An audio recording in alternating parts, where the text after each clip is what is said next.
Sayın Bekir Bozdağ'ın burada bahsettiği husus halk arasında özellikle cezasızlık algısının ortadan kaldırılması açısından önemli. Zira şahıs bir suç işliyor. Zaten diyor ben en fazla girer çıkar, birkaç gün yatar çıkarım. O algıyla da şahıs her türlü bu suça ulaşabiliyor. Bunun birkaç sebebi var. Bunlardan bir tanesi infaz yasasındaki düzenlemedir. Mesela Bekir Bozdağ'ın yine bahsettiği HAGB dediğimiz hüküm açıklamasının geri bırakılması kurumu da yine dikkate değer bir husus. Zira hüküm açıklaması geri bırakılması uygulamasında bir şahsın 2 yıldan daha aşağı ceza alması durumunda o şahsın bir bakıma cezasızlıkla sonuçlanan kararının bir hükme bağlanması söz konusu olacak. Burada şunu vurgulamak istiyoruz. Kişi diyor ki ben yaklaşık 5 yıla kadar suç işlesem dahi neredeyse girip çıkıp cezaevine girmeyeceğim ya da cezaevinde yatmayacağım ya da girip çıkış yapacağım.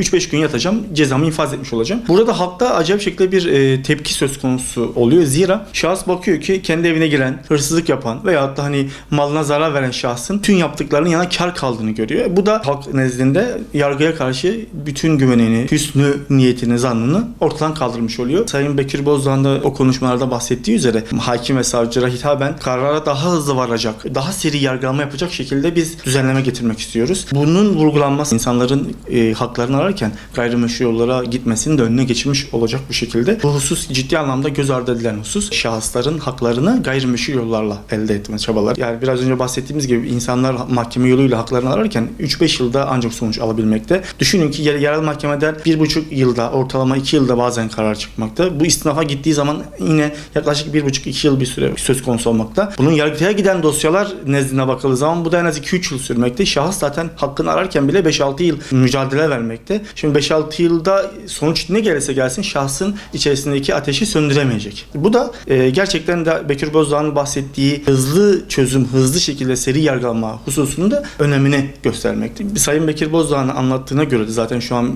kesinleşen bir çizgi yok. Bekir Bozdağ'ın bahsettiğine çerçevede bakıldığı zaman burada şunu görmekteyiz. Belli suçlar belli sürelerle alındığı zaman diyelim ki 3-5 ay veyahut da birkaç gün deliksiz infaz dediği bir sistem. Yani tamamını yatma veyahut da büyük bir kısmını yatırma şeklinde, cezaevinde yatırma, infaz etme şeklinde bir sistematik getireceklerini söylüyorlar. Bu şu açıdan iyi olur. Şahıslar zaten ben bir girdi çıktı yaparım veyahut da zaten 2 yılın altında kaldı çok bir şey yapmam tarzındaki anlayışını çökerteceği için şahıslar artık uzun süre kalma işini göze almayabileceklerdir. Anayasa Mahkemesi yakın zamanda HAGB hususunda yani hüküm açıklamasının geri bırakılması kurumu hususunda bir karar verdi. O karara göre de bu kurumun yani bu uygulamanın ceza muhakemesi uygulamasının yeterince hukuka uygun şekilde uygulanmaması burada şahısların mağduriyetinin söz konusu olduğu gözetilerek kuralın bu kanunun ortadan kaldırılması yönünde bir karar verdi. Yaklaşık bir 8-9 ay sonra bu uygulama kalkacak. Bekir Bozdağ'ın da buradaki bahsettiği husus da buna paralel olması hasebiyle önemlidir. Biz de diyoruz ki bu tür yargılamalar, bu tür infaz düzenlemeleri yaparken